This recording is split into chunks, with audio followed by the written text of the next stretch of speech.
बादलों वाला पेड़ किसी सपने जैसा लग रहा था। उसका तना चांदनी रात में हल्के हल्के चमक रहा था और उसकी छाल पर कोहरा ऐसे चिपका था जैसे भूली हुई कहानियों की फुसफुसाहटें हों। हर पत्ता हल्की सी चमक में झिलमिला रहा था और हर हवा का झोंका एक मधुर संगीत की तरह गूंज रहा था। मिलो उसकी जड़ पर खड़ा होकर ऊपर देख रहा था जब तक कि उसका संतुलन बिगड़ा और वह पीछे गिर पड़ा। हम इस पर चढ़ेंगे कैसे? जुजू आगे बढ़ा। एक एक शाखा करके वे चढ़ाई शुरू करते हैं। बेलें तने के चारों ओर सीढ़ियों की तरह लिपटी थीं और मददगार जुगनू उनकी राह रोशन कर रहे थे।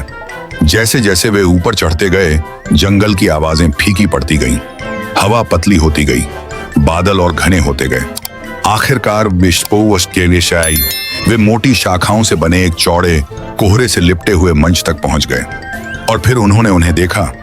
इंद्रधनुषी पक्षी, दर्जनों जादुई पक्षी चुपचाप बैठे थे। हर एक के पंख तेल जैसी रंग बिरंगी रोशनी में चमक रहे थे। लाल, बैंगनी, सुनहरा, हरा, चांदी, नीलम। उनके पंखों में जादू चमक रहा था और उनकी आंखें दयालु लेकिन प्राचीन थीं। जुजू आगे बढ़ा और सिर झुकाया। कृपया महान पक्षियों, मैं एक पंख चाहता हूं, न ताकत के लिए न घमंड के लिए, बस अपने सपने को साकार करने के लिए। एक गहरा सन्नाटा छा गया। फिर एक पक्षी नीचे उड़कर आया। वह थी सेरेन्या, सबसे बुद्धिमान और सबसे बुजुर्ग इंद्रधनुषी पक्षी। उसके पंख सूर्योदय की तरह चमक रहे थे। तुम हमारा उपहार मांगते हो, उसने हवा जैसे शांत स्वर में कहा, लेकिन सपनों की परीक्षा होती है। अपना दिल दिखाओ। तभी ऊपर से एक तेज चीख सुनाई दी। एक छोटा इंद्रधनुषी बच्चा पक्षी अपने घोंसले से फिसलकर नीचे गिर रहा था। जुजू ने एक पल भी नहीं गंवाया। वह शाखा के किनारे तक दौड़ा और छलांग लगाई। हवा उसके कानों में गूंज रही थी। समय धीमा पड़ गया। उसने अपनी टांगें फैलाईं और बादलों की परत से ठीक पहले उस नन्हे पक्षी को अपनी पीठ पर पकड़ लिया। बच्चे ने खुशी से चहचहाना शुरू किया। जुजू मंच पर वापस लौटा। उसका दिल जोर जोर से धड़क रहा था।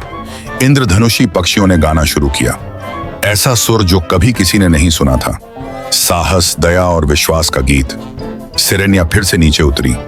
उसकी चोंच में कुछ था, एक पंख, लंबा, चमकदार, इंद्रधनुष के हर रंग से सजा और भी बहुत कुछ। वह तारों की तरह चमक रहा था और उसमें प्रकाश लहरें बना रहा था। उसने वह पंख धीरे से जुजू के सिर पर रख दिया। तुम योग्य हो, सपनों का धावक। जैसे ही पंख ने जुजू की अयाल को छुआ, अस्तिकते एक अजीब गर्माहट महसूस हुई। उसके खुर झंझना उठे, टांगें हल्की हो गईं और अचानक वह हवा में तैरने लगा। फिर एक झोंके के साथ जुजू उड़ गया। ऊपर और ऊपर घूमते हुए, हंसते हुए वह आकाश में ऐसे नाच रहा था जैसे हवा बन गया हो, जैसे कोई सपना आजाद हो गया हो। मिलो पास की बेल से झूलते हुए चिल्लाया, तू कर गया जुजू, तू उड़ रहा है। जुजू की मुस्कान थम ही नहीं रही थी। पहली बार आसमान सिर्फ एक सपना नहीं था, वह उसका घर बन गया था। जुजू और इंद्रधनुषी पक्षियों ने घंटों बादलों में उड़ते हुए बिताए। उन्होंने उसे कलाएं सिखाईं, कैसे घूमना है, कैसे गोता लगाना है और कैसे हवा में चमकदार निशान छोड़ने हैं। जुजू बहुत तेजी से सीख रहा था। रात को वे सितारों के नीचे उड़ते और जुजू आकाश में चित्र बनाता, बड़े दिल, झिकझैग और उसका नाम चांद के ऊपर चमकते हुए। मिलो एक शाखा से ताली बजाते हुए चिल्लाया, जी फॉर जुजू, द स्काई ज़ीब्रा। जुजू को यकीन नहीं हो रहा था। उसका सपना सच हो गया था, लेकिन उसके दिल में एक बात साफ थी, अब वक्त आ गया है घर जाने का और सबको दिखाने का कि सपने सच हो सकते हैं।